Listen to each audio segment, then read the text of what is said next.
benvinguts un cop més a una sessió del que venim organitzant a la Fundació Honest Lluc i a la Fundació Vidal i Barraquer.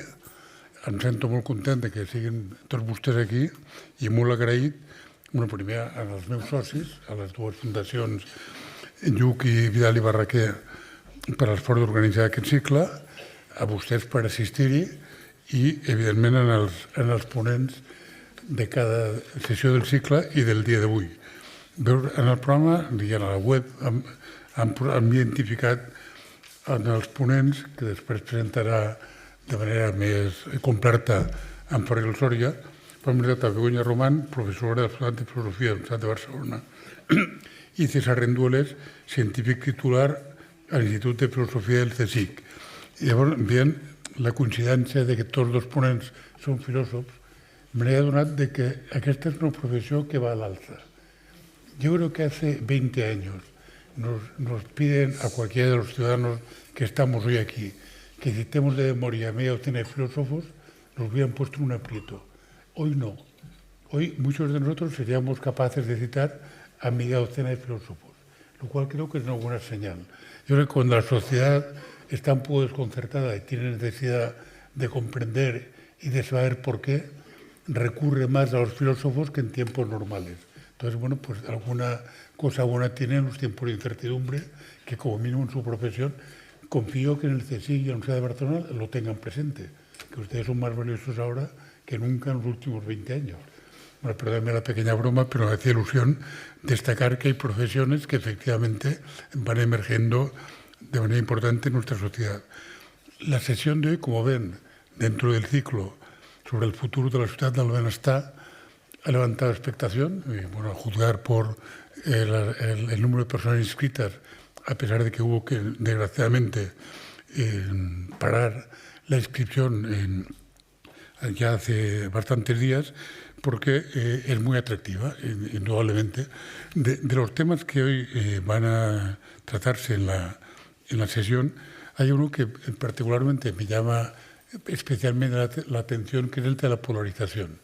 O sea, me gustaría saber más o entender más las causas, los orígenes, la génesis del fenómeno, más sobre las consecuencias, porque una de ellas con toda seguridad es que con la polarización lo que podríamos llamar la dignidad per cápita va a la baja, perdemos todos, todos, menos Elon Musk y sus congéneres, o la media docena de plutócratas o de monopolistas que exprimen las herramientas que estimulan a su vez y que se nutren en parte de esta polarización.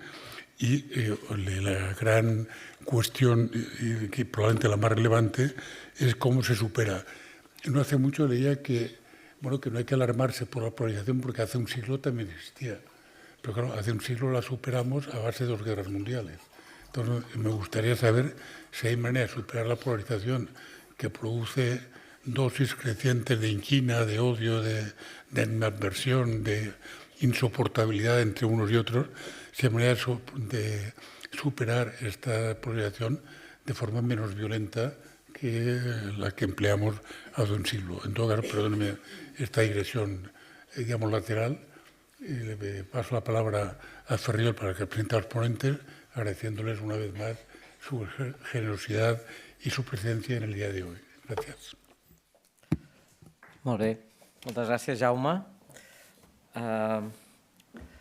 Doncs valors i mites imperants, conseqüències en la polarització social. I per parlar d'aquest tema tan suggerent i que aplega tanta gent i que ens aplega a tants, hem convidat el professor, el doctor César Rendueles. El César és científic titular de l'Institut de Filosofia del CSIC. Com saben, havia estat professor de Sociologia a la Universitat Complutense de Madrid, ara al CSIC. És una persona que es prodiga en els mitjans de comunicació. Fa molt poquet escrivia al País, no sé si el van poder llegir, perquè arrel d'un últim llibre que acaba de treure, que ara citaré i que segur que alguna de les reflexions que estan posades allà avui ens podrà compartir, El César, a part d'investigador al CSIC, ha estat director de diversos projectes culturals a llocs com el Círculo de Belles Artes i ha treballat sobretot en anàlisi normatiu i empíric de la desigualtat, la teoria dels béns comuns i temes propers a la tradició teòrica marxista.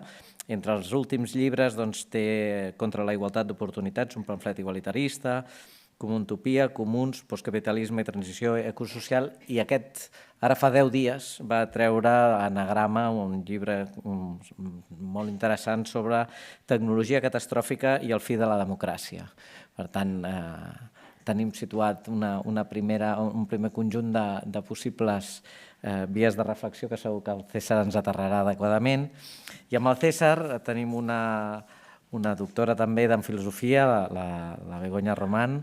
Moltes gràcies, Begoña, per acompanyar-nos avui. Com s'ha dit, la Begoña és professora a la Facultat de Filosofia de la Universitat de Barcelona, on ha estat vicedegana de recerca de la mateixa facultat. És coordinadora del grup de recerca de la Generalitat de Catalunya Aporia, Filosofia, Ètica i Política Contemporànies. La seva recerca, a part dels fonaments des d'una perspectiva deontològica, kantiana i ideològica, diguem-ne, està molt també centrada en l'ètica aplicada, tant en l'àmbit de la bioètica com en l'ètica de les organitzacions, els serveis socials i recentment també la intel·ligència artificial. És a dir, aquí hi ha elements de concomitància i, com saben, alguns dels que estan aquí, per les cares que veig, ha estat presidenta del Comitè d'Ètica de Serveis Socials de Catalunya, membre del Comitè de Bioètica de Catalunya per la integritat de la recerca a Catalunya, membre del Comitè d'Ètica d'Atenció i Comitè d'Ètica de la Recerca de Medicaments de l'Hospital Clínic i, a més, és assessora d'atenció primària de l'Institut Català de la Salut o de l'Hospital de Sant Rafel. La Begoña és una persona també que té la generositat de compartir cada vegada que se li demana les seves reflexions. És un goig tenir-los els dos aquí. Per tant, sense més, el que volem és tenir una sessió per escoltar-los amb ells. Per tant, seran 2 sessions, 2 ponències consecutives. Després, entre ells, respondran i seran capaços de respondre allò que hagin dit l'un de l'altre i un cop acabin obrirem al públic, sapiguem que avui hem d'anar molt, molt, molt puntuals perquè hi ha un AVE que no espera, o sí, però la teoria diu que hauria de ser a l'hora perquè el César pugui tornar a casa seva, per tant serem molt, molt, molt delicats amb la finalització de l'acte. Sense més, dono la paraula al César Rendueles i després a la Begoña Román. Moltes gràcies i molt bona sessió. Bueno, muchas gracias. Es un placer volver a coincidir con Begoña en una mesa, además con un título efectivamente tan sugerente. Polarización, la verdad es que es seguramente una palabra que hemos usado demasiado, que hemos manoseado demasiado y a veces eso hace que acabe perdiendo un poco de precisión, ¿no? Yo creo que es, no obstante, un concepto interesante que forma parte de una familia de ideas, de nociones que se han popularizado en la última década, ¿no? Y que, bueno, como por ejemplo policrisis, permacrisis, posverdad, hiperpolítica, ¿no? Son conceptos a veces que no nos cuesta definirlos eso con mucha exactitud, pero que de alguna manera tratan de captar esa sensibilidad, ese conjunto de afectos negativos de los que yo creo que sí que somos bien conscientes, aunque nos cueste, ¿no? Definirlos con un conjunto de conceptos o con un conjunto de ideas más o menos precisas, ¿no? Me refiero a esa sensibilidad que hace referencia a un ambiente de politización difusa, de un ámbito creciente de nuestra experiencia cotidiana, ¿no? La sensación de que cada vez hay más aspectos de nuestra vida cotidiana, de nuestra vida compartida, que son conflictivos, que nos enfrentan con los demás, y que convive además con una sensación, yo creo que muy difundida, de impotencia colectiva, ¿no? O sea, un poco la idea es que cada vez hay más aspectos de nuestra vida que son simultáneamente conflictivos, inaceptables e inevitables. O que tenemos esa percepción, no sabemos si lo son o no lo son, ¿no? Pero tenemos esa percepción de que como que hay conflictos muy fuertes que nos atraviesan, que nos hacen... El otro día un amigo, ¿no?, me decía, es que, joder, antes bajaba a tomar un café al bar, ¿no?, y podías hacer bromas sobre ciertas cosas, podías sobre ciertos asuntos, ¿no?, y cada uno establecía su posición y cada vez cuesta más, ¿no? Parece como que hay una sensación de conflictividad creciente, pero al mismo tiempo una sensación de inaceptabilidad de esa situación y de inevitabilidad, ¿no? Yo creo que vivimos un poco inmersos en eso que Spinoza llamaba afectos tristes. Es un tipo de sensibilidad, decía Spinoza, que disminuye nuestra capacidad para actuar, es decir, que nos vuelve pasivos, subordinados, resignados a la influencia de figuras políticas autoritarias o bien a las tecnologías invasivas, ¿no?, que antes se mencionaba, o a las fake news, a los bulos, circulen por donde circulen. Raymond Williams, que fue un teórico literario y filósofo de los años 70 y 80, hablaba para describir este tipo de sensación de la sensación de pérdida de un futuro. No de un futuro bueno, no de un futuro malo, de un futuro en general, ¿no? La sensación de que ni siquiera nos podemos imaginar que nos puede deparar el futuro. Marina Garcés hablaba de que estábamos entrando en una época póstuma, decía Marina, que yo creo que también es un término muy sugerente. Yo creo que muchas veces leyendo el periódico, escuchando la radio, viendo la televisión, la interpretación que detecto más habitual de este conjunto de transformaciones, desde las lecturas, ¿no?, como más ortodoxas, hegemónicas del campo político, yo creo que tienen un cierto aroma nostálgico, un cierto aroma también moralista. Muchas veces las personas que se ven a sí mismas como gente moderada, de orden, entienden todos estos procesos de hiperpolitización, ¿no?, de policrisis, de posverdad, de polarización, como los queramos llamar, los entienden como una especie de burbuja de irracionalidad, como si nos hubiésemos vuelto todos un poco locos, ¿no? Entienden las guerras culturales como una movilización de sentimientos primarios, se entiende la posverdad como la manipulación de emociones de las masas embrutecidas. Bueno, yo creo que estamos familiarizados, ¿no?, yo creo, con este tipo de lecturas. Pero claro, el presupuesto implícito de esa perspectiva es que hasta hace poco en la vida pública, al menos en Occidente, pues imperaba la discusión racional, la argumentación sosegada, la deliberación basada en hechos bien comprobados, en buena medida, por supuesto, gracias al protagonismo político de las clases medias y el monopolio comunicativo de unos medios de comunicación tradicionales, ¿no?, capaces de atemperar las pasiones políticas y mitigar esa polarización que ahora padecemos, ¿no? Bueno, es una imagen, ¿no?, conciliadora, que a mí me parece básicamente falaz, me parece una mirada nostálgica al pasado reciente que yo creo que es pura fantasía.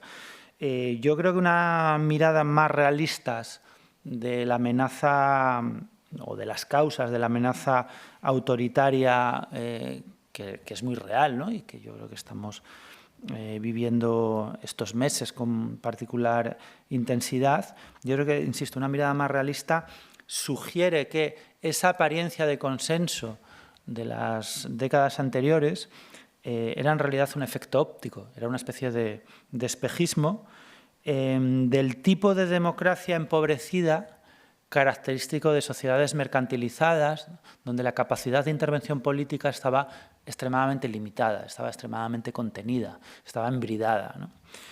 Durante décadas se nos dijo que nuestra capacidad de intervención democrática tenía que llegar hasta donde nos dejara el mercado, ¿verdad? Y que podíamos decidir sobre un montón de cosas siempre y cuando no afectara a los intereses de la economía del mercado. Vivimos en democracias limitadas en las que los mercados votan y su voto vale más que el de los parlamentos nacionales, ¿no? Es algo que estamos viendo una y otra vez. Por tanto, lo que quedaba para discutir, efectivamente, pues era relativamente poca cosa y no despertaba grandes pasiones políticas. Cuando ese modelo económico saltó por los aires con la crisis de 2008, cuando saltaron por los aires no solo ese modelo de acumulación que durante 3, 4 décadas, ¿no?, nos prometió prosperidad y también concordia, no solo saltó el modelo, sino también, bueno, pues todo el entramado ideológico que lo rodeaba. Bueno, pues todos esos debates contenidos durante varias décadas de globalización neoliberal han retornado y lo han hecho de una forma violenta, muy distorsionada y, bueno, pues generando muchísimo ruido social, político y generando graves amenazas para nuestras democracias. Así que, por decirlo de una forma resumida, yo creo que lo que estamos viviendo ahora y a lo que llamamos polarización, hiperpolítica, posverdad, como lo queramos definir, son en suma las consecuencias de un largo proceso de socialización en un modelo desigual, mercantilizado, individualista, que se gestó durante varias décadas de hegemonía neoliberal. El neoliberalismo entró en crisis en 2008, pero ha dejado una inmensa huella social. Este ciclo autoritario, reaccionario, conservador que estamos viviendo, que se expande como un virus, ¿no?, desde Rusia, Estados Unidos, pasando por Argentina, Hungría, Italia, ¿no?, cada vez más como una especie de mancha de aceite autoritario. Este ciclo, este ciclo reaccionario, conservador, es la herencia más directa de esas décadas, ¿no?, de limitación de las democracias por parte de los mercados. Ese proceso de socialización mercantilizada, individualista, tiene muchas dimensiones.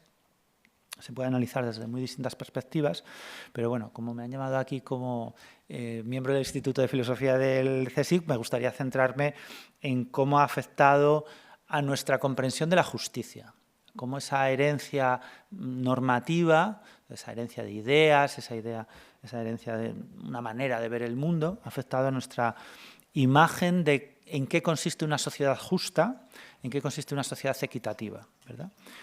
Yo creo que esa corrosión de nuestra vida ciudadana, de nuestras democracias, de la que hablaba hace un momento, se ha ido produciendo a medida que se nos metía en los huesos una aceptación de la desigualdad, una aceptación de la insolidaridad muy profunda y que hemos normalizado durante décadas, bueno, pues donde se han dado procesos muy visibles, ¿no?, como el desmantelamiento de las políticas de bienestar, como la mercantilización de crecientes ámbitos de nuestra vida colectiva. Justo ahora hablábamos, ¿no?, del ataque furibundo a la universidad pública que estamos padeciendo, muy especialmente en Madrid, ¿no?, donde tiene unas dimensiones nihilistas realmente asombrosas. Entonces me gustaría hablar de eso, ¿no?, de cómo efectivamente ha afectado a nuestra comprensión de la justicia, a esa imagen de en qué consiste una sociedad justa. Por supuesto, en sociedades que se ven a sí mismas como democráticas, por muy mercantilizadas, por muy individualizadas que estén, no es posible renunciar completamente a la idea de igualdad. Así que yo creo que lo que hemos aceptado en las últimas décadas es una versión muy falsa, muy limitada de los proyectos igualitaristas, que es la meritocracia. El ideal de justicia social que manejamos habitualmente es la promesa de que cada cual recibirá aquello que se merece en función de su esfuerzo y en función de sus talentos. Por supuesto, lo que me diréis inmediatamente es que sabemos de sobra que eso es falso, que las cosas no funcionan así, que tanto el sistema educativo como el mercado de trabajo reproducen y amplían las desigualdades en vez de limitarlas. Pero yo diría que el problema es otro. No, el problema no es tanto que no funcione la meritocracia, sino que aunque funcionara perfectamente como un reloj, sería una forma de igualitarismo y por tanto de democracia muy empobrecida, profundamente, valga la contradicción o la paradoja, profundamente superficial, ¿verdad? Porque el objetivo del igualitarismo democrático nunca fue dar a cada cual lo que se merece en función de sus talentos y de su esfuerzo, una especie de elitismo más justo, sino que, por el contrario, las tradiciones emancipadoras, las tradiciones políticas que instauraron la democracia, aspiraban a dar a cada cual lo que necesita, no lo que merece, que son dos cosas completamente diferentes. Proponían dar a cada cual lo que necesita, ¿para qué?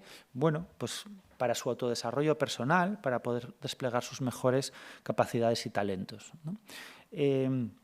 El igualitarismo no se pensó en los orígenes de nuestras democracias como una especie de control antidoping antes de la competición social. No, el igualitarismo, por el contrario, es limitar los efectos de la competición. Limitar los efectos de la competición. Por eso, desde un punto de vista igualitarista, esa idea tan común del ascensor social es una auténtica aberración, es un disparate, ¿verdad? Porque significa aceptar que alguien, la mayoría, se tiene que quedar abajo. En una democracia no debería hacer falta ascensores porque no debería haber ni pisos ni estamentos.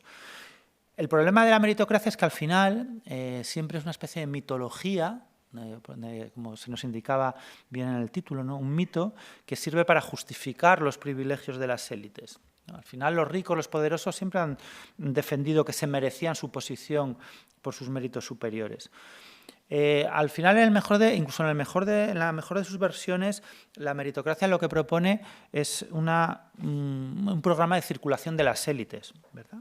Un programa de recambio de las élites para que, en el mejor de los casos, quien ostenta esos puestos de privilegio pues, se los haya ganado de alguna manera. Lo que pasa es que, al final, esa forma de elitismo tiene rasgos muy destructivos, más destructivos, de hecho, que otras formas de desigualdad, más nihilistas, como decía antes, porque libera a las élites de cualquier tipo de responsabilidad, ¿no? Al menos las élites antiguas se sentían atadas de alguna manera, ¿no? A las comunidades de las que se aprovechaban.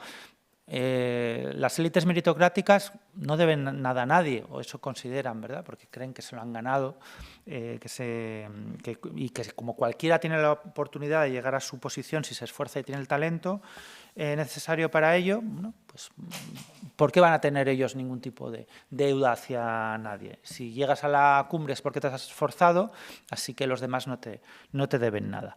Los proyectos igualitaristas, en cambio, no solo proponían dar a cada uno lo que necesitaba, sino, casi más importante todavía, exigir de cada uno en función de sus capacidades. Era un conjunto de derechos, pero también un conjunto de deberes. Hoy los ricos y poderosos creen que no le deben nada a nadie y por eso, efectivamente, tenemos esas élites tan increíblemente destructivas, tan increíblemente nihilistas, tan increíblemente también lisérgicas, ¿no? Porque creer que no debes nada a nadie te desconecta completamente de la realidad y por eso tenemos esos ricos todopoderosos que parece que viven en un mundo paralelo. Eso da más miedo todavía, ¿no? Cuando entiendes cuál es la motivación de alguien que te quiere subyugar, pues al menos las cosas cobran sentido, ¿no? Pero ¿qué puede haber en la cabeza de Elon Musk? Efectivamente es un completo misterio. Aparte de muchas drogas, eso sí lo sabemos, ¿no? ¿Qué más puede haber aparte de un buen colocón? No estamos muy seguros, ¿no? La meritocracia no es solo, de todas formas, un conjunto de discursos, de ideas que tenemos efectivamente a nuestro alrededor, en nuestra cabeza, en nuestro discurso, ¿no? Es también una forma de socialización, ¿no? Voy a detenerme en esto unos minutos, voy a intentar no extenderme, ¿no? La meritocracia es también una forma de relación social, un conjunto de afectos que yo creo que en nuestro país se ha dado en estas décadas, ¿no? de mercantilización en las que hemos ido creciendo, hemos ido conviviendo, se han dado en 3 espacios institucionales. En primer lugar, yo creo que en la propia estructura de propiedad inmobiliaria ha tenido un elemento ¿no? de mitología meritocrática muy fuerte, porque efectivamente la propiedad inmobiliaria ha sido vivida como un mecanismo de movilidad social ascendente intergeneracional, ¿no? Las familias se endeudaban con hipotecas imposibles de 30 a 40 años con la esperanza de legar prosperidad y seguridad a sus hijos, algo que, por cierto, hoy cada vez vemos que era un proyecto efectivamente poco prometedor y que además no está al alcance de todo el mundo. La socialización meritocrática se ha dado, yo creo, en segundo lugar, a través del mercado de trabajo, donde se nos dice el esfuerzo y el talento se ven recompensados. Lo que ocurre es que realmente tenemos un mercado laboral muy dualizado, que establece reglas del juego muy diferentes para distintas trayectorias sociolaborales. Como sabéis, pues la inmensa mayoría de ofertas de puestos de trabajo de élite nunca llegan a salir a la luz pública, ¿no? Circulan en circuitos extremadamente cerrados que nadie más, al que el común de los mortales no tenemos acceso, ¿no? Pero sobre todo, y en tercer lugar, la socialización meritocrática se ha dado a través de un sistema educativo también muy dualizado. Pensad, por ejemplo, que en algunas grandes ciudades como Madrid, Barcelona, Bilbao, ya más del 50% de los estudiantes se mueve en circuitos privado concertados, ¿no? Hay distritos de Madrid donde el 80% de los estudiantes de ESO, de educación secundaria obligatoria, estudian en institutos privado concertados, ¿no? Es una cosa increíble. Pero a donde quería llegar es que estos tres espacios, el mercado inmobiliario, el mercado de trabajo y la educación, ofrecen un mito social, un espejismo social.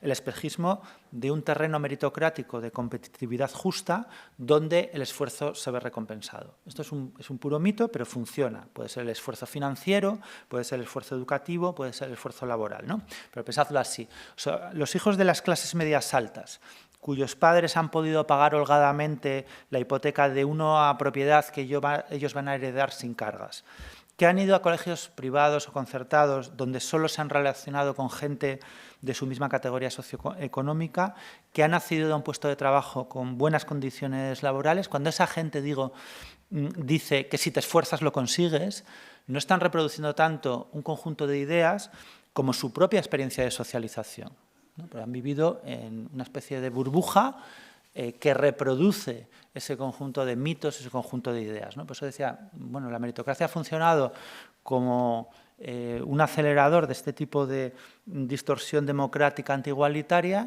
porque es también un proceso de socialización, no solo un conjunto de discursos que aparecen por los medios de comunicación.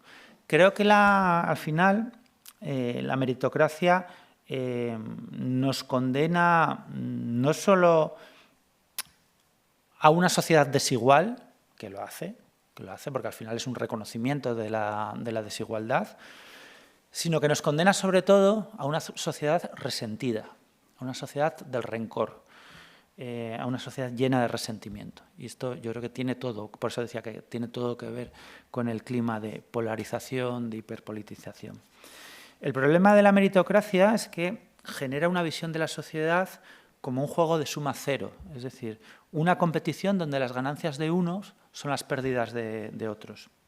Y eso, subjetivamente, últimamente hablamos mucho, ¿no? De enfermedad mental, de padecimientos y sufrimiento social. Y claro, es que esa sociedad de la ultracompetitiva, esa sociedad donde lo que uno gana el otro lo pierde, lo que hace al final es culpabilizar a las víctimas de su fracaso y privar de cualquier tipo de responsabilidad a los ganadores. Si has fracasado es porque no tienes el talento necesario, la culpa es tuya, o no te has esforzado lo suficiente, la culpa es tuya, y si has ganado no les debes nada a nadie, como decíamos antes. Y yo creo que ese es un terreno abonado para el enfrentamiento, para la sospecha, para creer que alguien te está robando lo que tú te mereces, para creer que si alguien que estaba mal mejora, es a costa mía, ¿verdad? Para creer que si las mujeres mejoran su situación laboral, yo voy a perder algo, prestigio, dinero, lo que sea, que si se regulariza a los migrantes, yo voy a estar peor. La meritocracia convierte toda nuestra sociedad en una especie de competición donde somos incapaces de entender que podemos tener mejoras conjuntas, que podemos ganar todos, ¿verdad? Y esto tiene que ver también con cuestiones como la verdad y la posverdad, ¿no? Porque muchas veces pensamos que la solución a los bulos de Internet, a la verdad, es mejor información, ¿no? Que yo individualmente acceda a mejor información. Pero es que las cosas no funcionan así. O sea, precisamente el problema es que no sabemos qué es mejor información, dónde está, quién nos la proporciona, sino que necesitamos confiar en algo y la confianza solo se genera colectivamente. Hace muchos años leí una estadística alucinante que decía que España es uno de los países, no el que más, pero donde la gente más desconfía de los medios de comunicación. No era el que más. Estados Unidos la gente desconfiaba más de los medios de comunicación. Pero España sí era el país del mundo donde la gente menos se creía las noticias de los medios de comunicación que ellos mismos consumían. O sea, es que no nos fiamos ni de los periódicos que leemos nosotros y escogemos leer, ¿no? O sea, a eso me refiero. O sea, el problema de los bulos, de la posverdad, de los fake news, es que ese tipo de confianza, ese tipo de estructura se genera se genera colectivamente, no individualmente, ¿no? Y ese terreno de individualización meritocrática es un humus social donde esos procesos son pues muy complicados de producir, ¿no? Ese es el terreno al final que aprovechan los proyectos autoritarios, un terreno de gente sin esperanza, llena de miedo, de rencor, que moviliza a unos perdedores contra otros, a unos países contra otros, a unos territorios contra otros. A pesar de todo, yo estoy convencido de que esa situación no es inevitable. Yo creo que en el fondo de nuestros corazones sabemos que la desigualdad deja una herida profunda en nuestras vidas, que hace peores las vidas, por supuesto, de los que peor están, por supuesto que sí, de aquellos que están por debajo, pero también de la mayor parte de los que están por encima, tal vez no de unos pocos supermillonarios, aunque a mí me da la sensación de que muy buena vida tampoco llevan, no transmiten mucha sensación de serenidad y paz espiritual, ¿no? Pero yo creo que nos cuesta aceptar el privilegio arbitrario, incluso o sea, también hay una encuesta, una serie de encuestas del CIS que siempre me hacen gracia porque se le pregunta a la gente por su autoposición de clase, por cómo se ven, ¿no? Y siempre la gente se ríe mucho porque nadie se ve como de clase baja, todo el mundo se ve como de clase media, pero es divertido porque nadie se ve tampoco como de clase alta. Y en esto la gente se fija menos. Nadie se ve como de clase alta. Aunque formes parte del 5% que más gana, a no ser que sea supermillonario, no te ves como de clase alta, te ves como de clase media alta, como mucho, ¿no? Porque nadie quiere estar por debajo, pero nadie quiere estar por encima tampoco, ¿no? Y yo creo que a mí eso me da esperanza, porque yo creo que en el fondo de nuestros corazones sabemos que hay algo muy dañado en este tipo de sociedades y por eso nos asusta la polarización, por eso nos asusta la posverdad. Y yo diría que la igualdad puede volver a ser un valor más consensual de lo que a veces pensamos.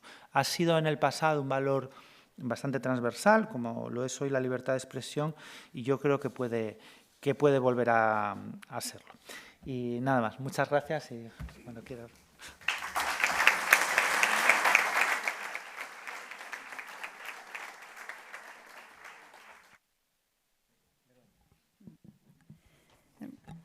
Hemos quedado con César que él entiende el català i, per tant, parlaré mitja horeta en català, però després, quan parlem ell i jo, me passaré al castellà. Un plaer compartir amb César i amb vostès. 3 idees, i aniré de cada una d'aquestes 3 idees explicant derivacions. Primer de tot, César ja ha apuntat que el concepte de polarització són aquelles paraules de tantes fetes servir, ja arriba un moment en què no sabem molt bé què és. Però, en general, sona malament. I, per tant, la polarització és dolenta.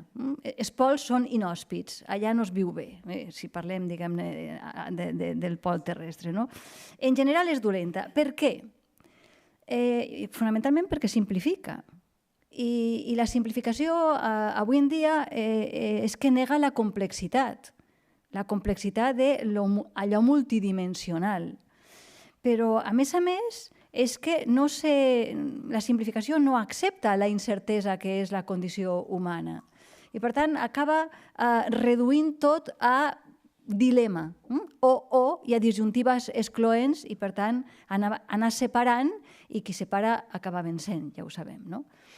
Però, clar, la complexitat en societats moralment pluralistes és una conquesta, això és bo. Si la polarització és dolenta, la complexitat no és que sigui bona, és que és el que hi ha. En la condició humana hi ha moltíssimes dimensions, moltíssims factors, però el que sí que és bo és la complexitat de viure en societats moralment plurals. I això per què és bo? Que hi hagi moltes maneres de viure. Perquè és un bon indicador de llibertat. I si hi ha algun valor que encara continuem considerant transcendental per a la vida humana és allò que anomenaríem autodeterminació, llibertat. El César ha parlat molt de la igualtat, jo aquí també vull reivindicar molt l'altra, i tots dos hem parlat molt, malgrat que no l'hem nombrada, de la fraternitat, però ja sortirà. La llibertat és un valor cabdal i el pluralisme és una clara mostra de que les persones poden triar la seva manera de viure diferent de la de l'altre i efectivament fa la tolerància una miqueta més complexa, perquè jo he de saber respectar la diferència malgrat que no sigui la meva manera de viure. I en la polarització m'ho redueixen tot a dos, que acaba sent és que tenen raó i és que no tenen la raó. Però a un dogmatisme de que tots dos s'empenyen en que l'altre està equivocat i és qüestió de temps. És qüestió de, quan tu tinguis el poder, després m'arribarà a mi, perquè això la llei del pèndol ens posarà tots, i al final més o menys les coses s'equilibren. És una simplificació de la vida i de les maneres de pensar. Segona idea, i aquí m'aturaré una mica més. Clar, aquest cicle és les conseqüències de la polarització, i com que jo dic que la polarització és dolenta, perquè no ens permet acceptar la incertesa, no ens permet gaudir de la pluralitat moral que hem conquerit i hem trigat en conquerir-la, si és que l'hem conquerit mai del tot, i donada la complexitat que és viure per a un humà que comença sempre des de zero, quines serien les pitjors conseqüències d'aquesta polarització? Jo vaig a citar algunes quantes i després ho lligo amb alguns mites. El César ens ha parlat molt del mite de la meritocràcia. Jo vaig a parlar d'algunes pitjors conseqüències. Nombraré 5. La primera és el relativisme. El relativisme fruit, entre altres, del concepte de postveritat. La paraula més o menys és nombrada com la paraula de l'any en el 2016 i és que caldria explicar la història de la veritat, caldria fer una breu història de la veritat perquè la veritat s'ha entès de moltes maneres, però allà que s'ha mantingut. Però lo de la postveritat és realment inquietant, perquè vol dir que no importa la concepció de la veritat, tampoc importa si nosaltres la podem aconseguir o no del tot. Veritat com objectivitat, veritat com intersubjectivitat, veritat com escepticisme, ens agradaria però no la podem conèixer, però la postveritat és que no importa. És que la postveritat és una deixadesa de no importa. I per tant, si no importa, no paga la pena de l'esforç de mirar. I clar, i al caure la veritat, cau tot el que en ètica ens és fonamental, evidentment, la justícia. Jo vull saber de debò què és el que hi ha per a repartir. Jo vull saber de debò quina és la diferència que permet que jo faci una discriminació positiva o una diferència equitativa. Jo he de saber de debò què és la vida autèntica per saber que la felicitat és l'autèntica i no una compulsivitat consumista que ens porta forassenyadament a un malestar en la cultura, que ens diria Freud. El relativisme no és pluralisme. El pluralisme té bé a dir que hi ha moltes maneres de buscar la vida bona i una societat justa, moltes maneres, però no totes valen, ni totes valen igual.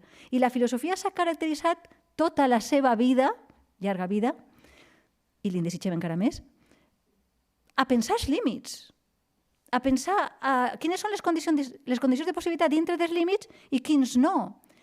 I clar, i pensar els límits t'obliga en el tema ètic a dir, i quines són les formes de vida que no valen. I per dir-ho ras i curt, el pederasta i el sàdic no val, per molt feliç que li faci la seva manera de viure, per molt que hagin existit tota la vida i que existiran tota la vida, i que això no és nou, però almenys ens neix la consciència de que no seran impunes. Clar, la conseqüència del relativisme ve de que, ara han guanyat aquest pol, després guanyarà l'altre pol, i això és la llei del pèndol, i això és la condició humana, no hi ha res a fer, això és el que hi ha. Clar, el relativisme que t'impedeix tenir criteris per a exercir la crítica sobre què els límits són d'una època, o què límits són personals, o què límits són, en paraules kantianes, transcendentals, la condició de possibilitat mateixa de pensar els límits. Clar, la condició de possibilitat mateixa de pensar els límits és la llibertat de pensar. Però si nosaltres creiem que no paga la pena pensar, perquè per a què pensar si no hi ha criteri com ara veritat, justícia, bondat, criteris transcendentals, condició de possibilitat de la crítica. Si tot val i tot val igual, per a què recercar res? És qüestió d'esperar a que guanyin els meus. Segona, Això ens porta a una segona conseqüència d'ella, que és el determinisme, que és matar la llibertat, la mort de la llibertat, la celebradís. El determinisme de no hi ha res a fer. Tot està determinat. I el futur no només és un futur fotut. No, és que no hi ha manera de canviar-lo perquè no hi ha res a fer. Això és el que hi ha. I això, tercera, com que se genera una mena de el futur és sempre distòpic, com que ara sabem que emocionalment les mentides i les males notícies venen molt més que les bones i que l'esperança, doncs genera la distopia i el futur ens porta, i per acabar, cinquena conseqüència, relativisme, determinisme, distopia, descapacitació, però no només descapacitació de la capacitat de pensar per a què, si ja no sabem què és la veritat, sinó de la descapacitació de l'agència col·lectiva, el que podem anomenar de la despolitització. Com a animals polítics que som, no confiem en la nostra agència, no només la personal, sinó la col·lectiva, de transformar el món, d'apropiar-nos del nostre món. És la mort, clarament, de l'ètica i de la política, condició humana que ens caracteritza, la capacitat de crear i de mantenir món i humanitat amb ell. I l'última conseqüència, miro al Josep Otegui, és el tema, efectivament, el César també l'ha nombrat, aquesta desmoralització, desmotivació, fruit de la tot és descapacitat, desconfiar, desafecció, genera una problemàtica de salut mental que, sempre ho dic, no s'arregla només amb diners, sinó canvio les estructures. Últimament estic recomanant molt el documental de la teoria sueca de l'amor, perquè ens emmaravillem amb els suecs, però els suecs tenen el mateix problema estructural que porta a... No és un tema de diners, és un tema de com tenim pensada aquesta estructura social que ens porta a una felicitat que no és d'agència del que jo faig, sinó una felicitat compulsiva, consumista. Tenir experiències. I clar, i aquest consumisme desaforat no genera en absolut allò de lo que va a l'ètica, que és la recerca de la vida bona. I una vida bona és una vida dedicada a la recerca de la vida bona. Però si tu has desmotivat la pròpia recerca perquè no tens el criteri per a fer la recerca, clar, el desconsol és immens. Quins són els mites que han ajudat a aquestes pitjors conseqüències? Quins són els mites? I hem de passar sempre del mite al logos. El primer mite que jo voldria parlar, en parlaré d'uns 4, és el del progrés. Això ja es va criticar en el segle... Nisbet té un interessantíssim llibre que és la història de la idea de progresso, que deia que després de Hegel ja a ningú se li acut parlar de progrés, no? Que es parla d'estancament, es parla de cercles viciosos, es parla d'involució, però no, és que aquí últimament se parla molt del progrés tècnic i que tota solució serà també una solució tècnica. Clar, però aquí hi ha una contradicció, perquè si el progrés és tècnic, la tècnica ha evolucionat per una activitat cooperativa, científica, de comunitats, les tècnico-científiques, col·laborant per resoldre els problemes que tenim, però sabem de l'impacte mediambiental que això té. Per tant, la nostra gran font d'alliberament i de progrés ha estat el coneixement, però què fem en una era de la postveritat? Però segueixen dient que el progrés és un progrés tècnic. Sí, però és un progrés tècnic que té com a principal valor la veritat, no només la mercantilització de tecnologies que venen. Aquest mite de progrés tecnològic val la pena fer-lo pensar, perquè el progrés tecnològic ho és si allibera, no si sotmet a noves formes de tècniques.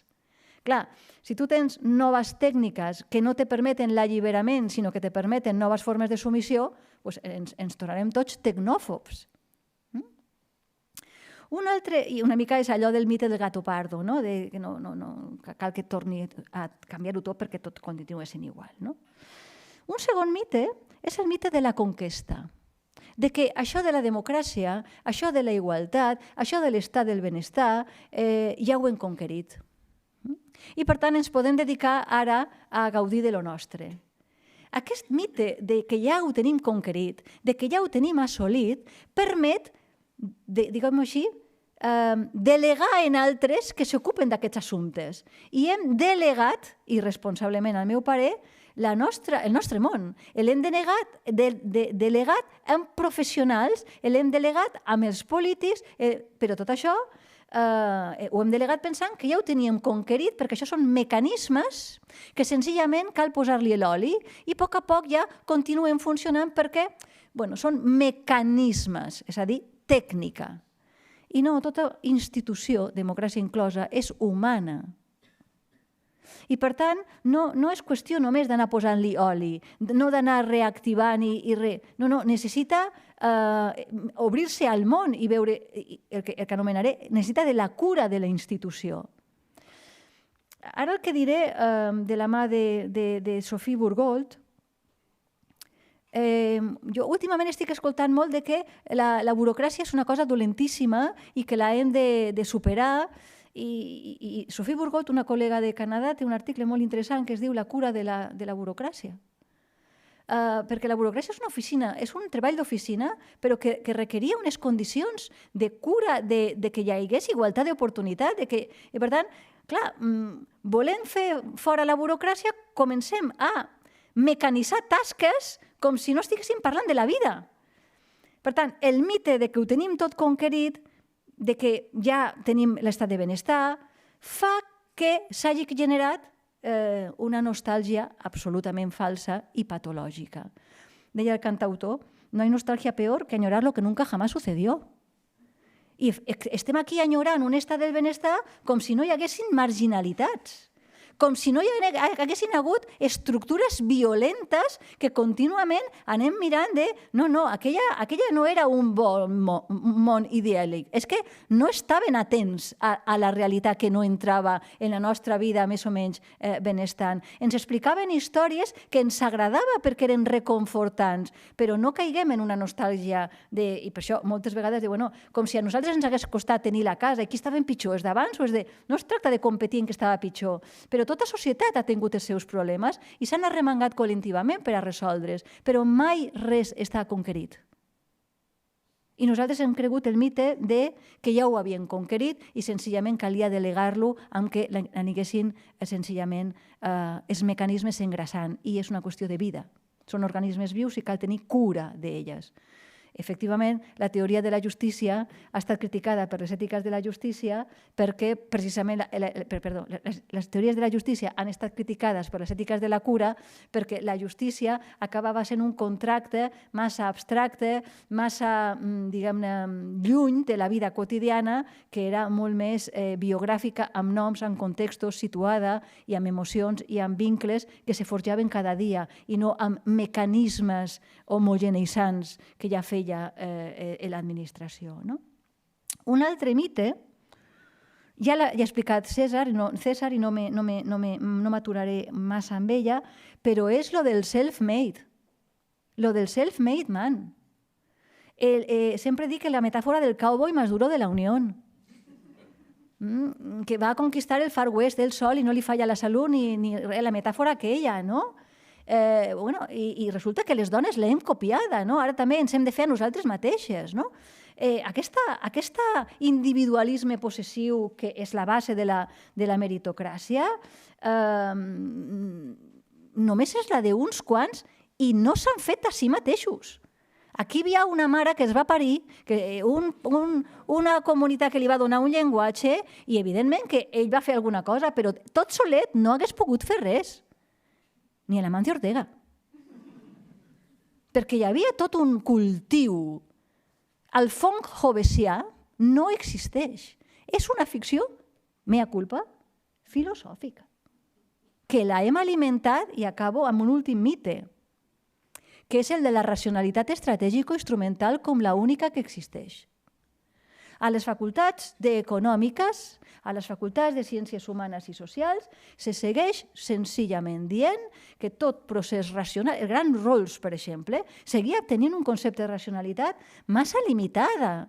Què és la racionalitat estratègica o instrumental? Que només pensem per a millorar el nostre propi benestar, que la raó és autointeressada i que només pensa en que se'n surti ben parat un mateix perquè és un mer mecanisme adaptatiu molt sofisticat que busca les millors estratègies i els millors instruments per a jo sortir-me guanyant.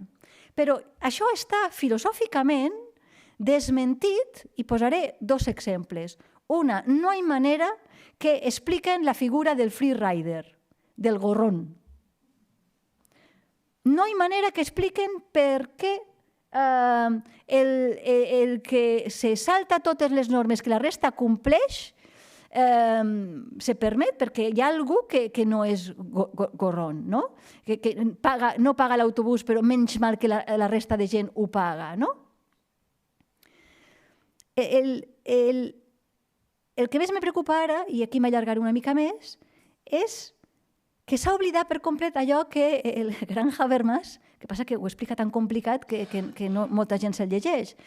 Podria explicar una miqueta més cortesament i més cura. La Sheila Benjaví ho fa una miqueta millor, es nota les ètiques de la cura, però el Habermas i l'Apple, aquests alemanots, o l'Axel Honneth amb els seus teories de reconeixement, es venen a dir que l'ètica no només és prudencial. Vigilen la paraula prudència, perquè la paraula prudència en filosofia té dos grans tradicions. La grega frònesis, que ve de coneixement, ve de terme mig entre dos extrems, que és una virtut de la raonabilitat, del seny català, seria la tradició grega. Però després tenim una tradició molt més il·lustrada, que és de la mateixa època que el fons hobbesià, que és la que neix en l'àmbit anglosaxó, en la mateixa època dels deixebles d'Adam Smith, David Ricardo, Hume, que ells pensaven que hi havia uns sentiments universals que li salvaven de tot, perquè consideraven que hi havia unes emocions, una empatia universals que feien que la racionalitat estratègico-instrumental fos prudencial. I ells proposen un altre concepte de prudència. La prudence britànica, l'anglosaxona, que és la que després s'exporta als Estats Units i és la que queda avui en dia, és un càlcul estratègico-instrumental per a maximitzar el meu interès. Quina raó s'estan oblidant? Doncs la racionalitat comunicativa, la racionalitat dialògica, si voleu, la racionalitat pròpiament ètica. Quan tu has confós el deure moral amb càlcul de conveniències per maximitzar el meu interès, quan tu has calculat el concepte de deure com què és això que me genera la happiness, la meva felicitat i com a molt la dels meus, has malentès la idea de deure. El deure moral no és que hi ha d'allò meu, en què sortim guanyant. I jo què guanyo? La negociació.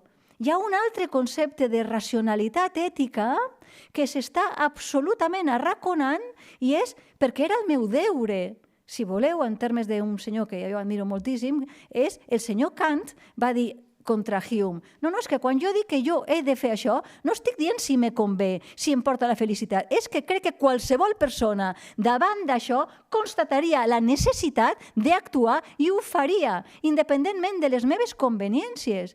I això, aquest altre concepte de deure, propi d'una raó, que efectivament no és pura, com deia Kant, però no només és interessada en mi, sinó interessada en la cura del món. Doncs bé, avui en dia continuem pensant que l'única racionalitat és l'estratègica instrumental i que l'únic concepte de deure que hi ha és el meu deure, és jo que guanyo i que surto guanyant. I per tant tot s'ha reduït a negociació. De manera que el diàlogos, la deliberació, també la deliberació de la frònesis aristotèlica, s'ha perdut i tot se converteix en una xerrameca de que guanyi no qui tingui millor argument, sinó millor capacitat de convèncer, emoció en vena, i com que la veritat no importa, bé, no es tracta d'anar acabant des de la desesperança. Els valors de la societat imperant. Doncs jo haig de dir que són valors, com tot el pròpiament humà, estranys, complexos i contradictoris. Per una banda, són els valors que de facto fem servir, i jo sempre dic, els teus valors no són els que proclames, són en què te gastes els diners i el temps. Perquè això són l'or, els diners i el temps. Aquests són els valors de debò. Jo sóc molt solidari, però quants de temps dediques als altres i quants diners dediques als altres? No gaire, però me proclamo solidari. Clar, quan estem parlant en la filosofia, tots els que estem en filosofia estem últimament parlant del dret polític a la fraternitat. Estem recuperant la tríada que es va morir pel camí, anomeneu-lo solidaritat, fraternitat. No estem parlant de la charity, que és allò que me sobra i vaig a un sopar de 100 euros per a que després puguem fer l'assistencialisme que l'estructura margina. Això és cinisme. Tot dic parlar d'això, de la crítica raó cínica. Tenim, per una banda, uns valors que som els que de facto practiquem perquè per una inèrcia de pressió separat i junt, per pressió social i que t'acaba fent depressió. Però, per altra banda, quan te pares a pensar en els límits, en això que ens honora com a humà, la capacitat de crear món, i te poses a pensar quins són els valors pels quals es vol caracteritzar una societat del segle XXI, no comencem des de zero. Van tenir el privilegi de tenir tota una tradició d'humanitat, d'humanisme, evidentment europeu, i l'Europa d'avui en dia l'està oblidant a marxes progressives, l'Europa d'avui en dia ha oblidat que Europa va ser un ideal, evidentment, entre altres, il·lustrat, però era una Europa que creia en una societat amb un nivell de consciència postconvencional. Què és això d'un nivell de consciència postconvencional? Una consciència crítica, que no criticona, ho dic moltes vegades, crítica, tornem a un criteri on el valor de la veritat ens ha permès alliberar a molta més gent que hem pogut gaudir de classe mitja. Hem pogut generar institucions que pensàvem que li posàvem fre a la guerra, que se ho posaven bastant més difícil a la guerra. Hem pensat unes institucions que pensaven que podíem generar un igualitarisme, malgrat que va ser més llegenda que realitat, tot i que alguna realitat també bona va generar. Per tant, crec que sí és cert que la societat del benestar i la proclamació dels drets humans allà, vaig acabant ja, allà en el segle, quan fem la primera declaració de drets humans després de la Guerra Mundial, vam patir 2 guerres mundials, però en el 48, quan declarem els drets, sabem que són uns drets que volem que es caracteritzen. I hem de continuar pensant que aquests drets no els hem conquerit, però sí que hem conquerit la consciència de que són grans brúixoles morals pels quals ens haurem de caracteritzar.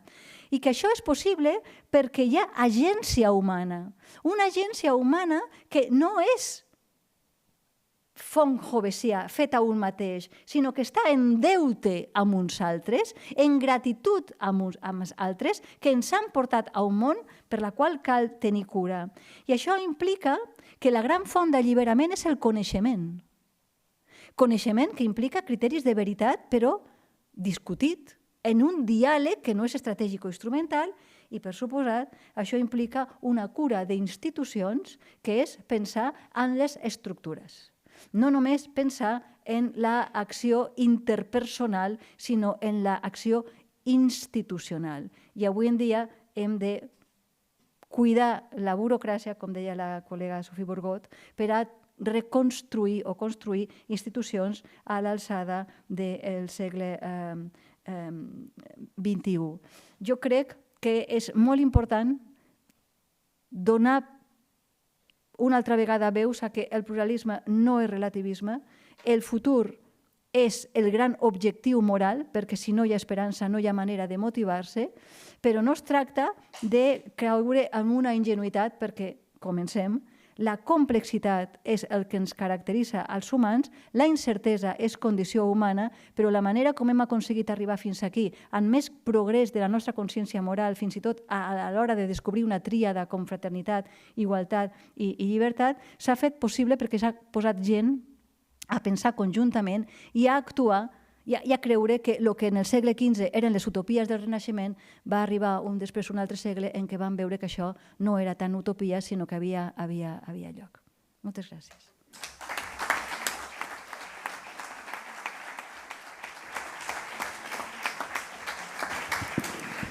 Bueno, doncs César Begoña, moltíssimes gràcies. Tenim un espai, primer perquè pugueu respondre a vosaltres mateixos el que heu escoltat l'un de l'altre i acabar de polir algunes de les idees que a partir del que ha dit l'altre doncs, vulgueu acabar d'ajustar. I llavors, un cop hagueu tingut aquest intercanvi per acabar de curar els discursos, donarem la paraula a la gent. Muy bien. ¿Empecé? Sí. Bueno, voy a intentar ser breve para que todo el mundo tenga oportunidad de intervenir.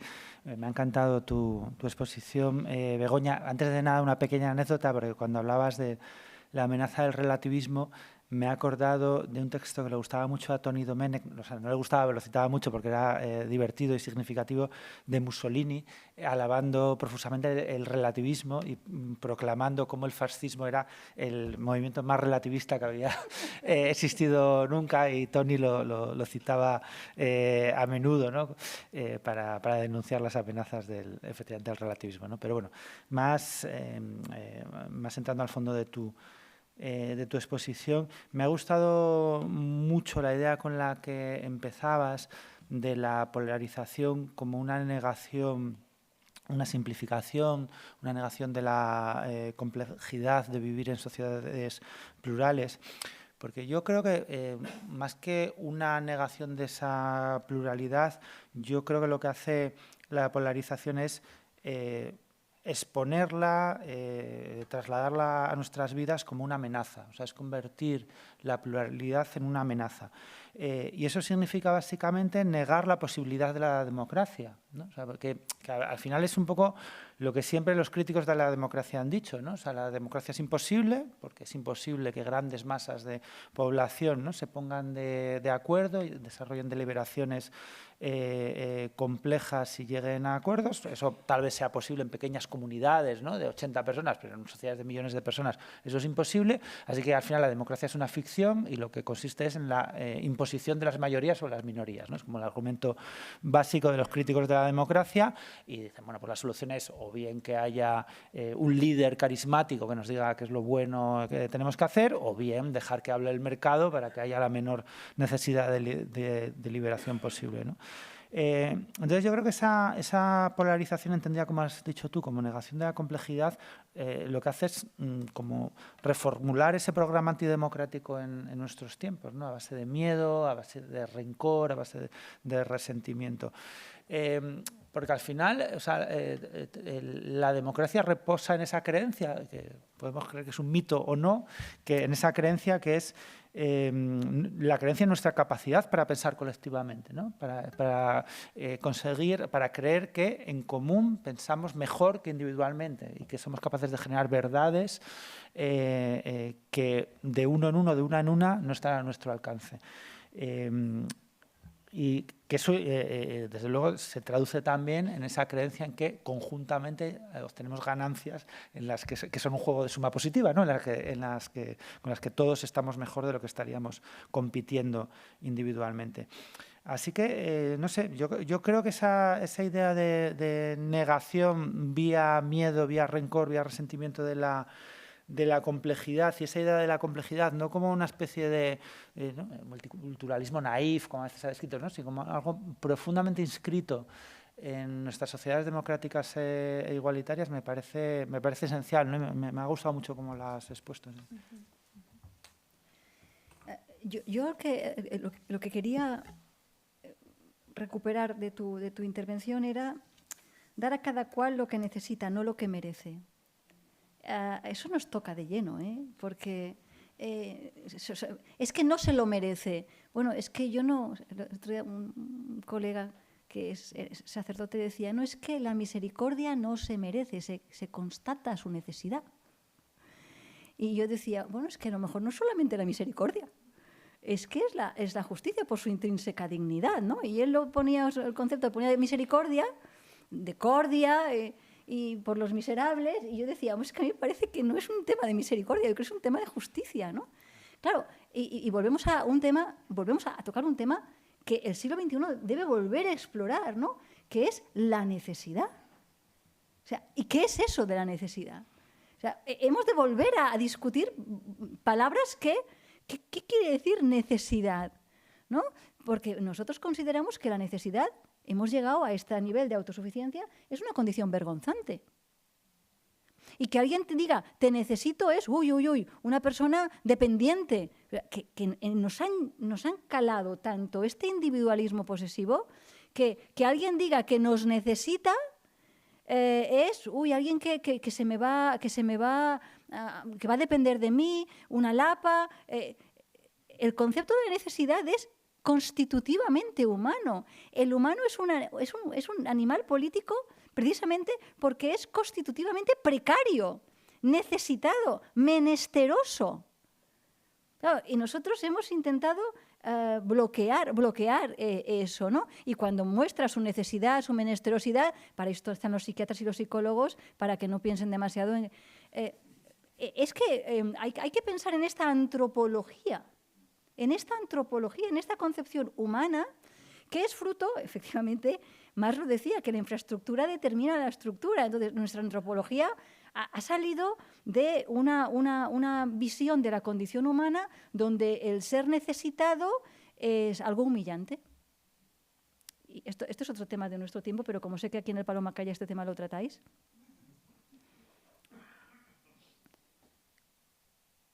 Y se ve el proceso de envejecimiento y de necesidad del otro, de necesidad de soporte, de ayudas del otro, se ve como humillante. Ens ho hem de fer mirar, eh? Es raro esto, pero es bastante usual, ¿no? Es que yo no quiero ser dependiente, pero ¿de qué va a envejecer? ¿Qué historia te habían explicado a ti? Todo esto son... pensar categorías muy asumidas, muy acríticamente asumidas, que son fruto de esa no aceptar pensar en que somos seres necesitados. Y no únicamente de afectos, también de instituciones. Y nos están convenciendo de que no hacen falta instituciones, sobre todo instituciones públicas, que con el mercado funciona, y este tema lo llevamos toda la vida trabajando filosóficamente, ¿no? Y eso es desdemocratizar, ¿no? Para que no haya más que una única institución que puede con todo y con todos, que es el mercado, claro.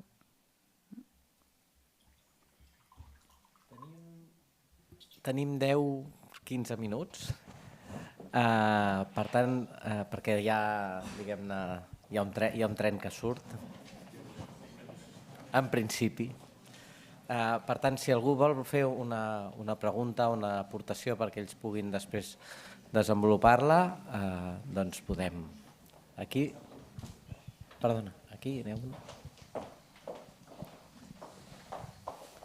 Moltes gràcies. Hola, buena tarde.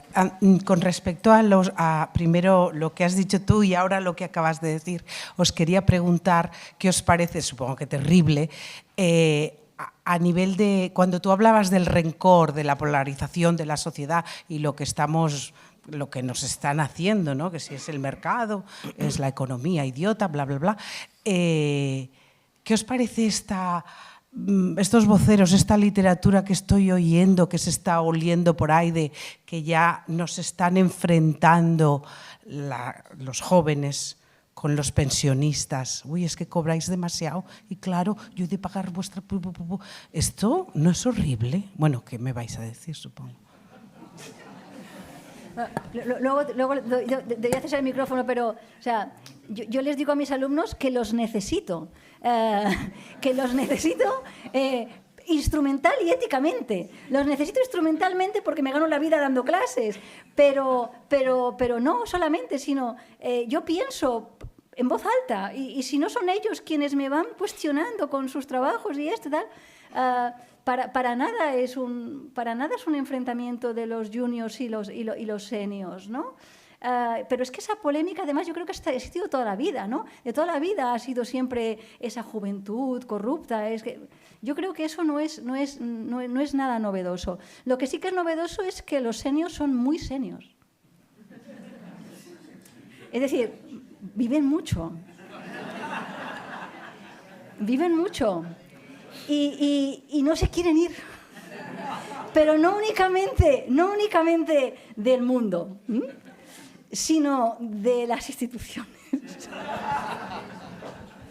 Y yo soy senior, ¿eh? Sí, bueno, creo que sea a lo que te refieres, ¿no? A toda esta polémica sobre los boomers. Bueno, yo creo que es una polémica completamente artificial, hecha para vender un puñado de libros. La categoría de boomer en España es ridícula, es absurda, eso no tiene un sentido, es una categoría importada. En España o sea, hubo efectivamente un crecimiento demográfico, pero el resto de categorías sociológicas que se asocia al baby boom jamás tuvo lugar porque teníamos el franquismo, no teníamos estado de bienestar, ni 30 gloriosos, ni nada parecido, ¿no?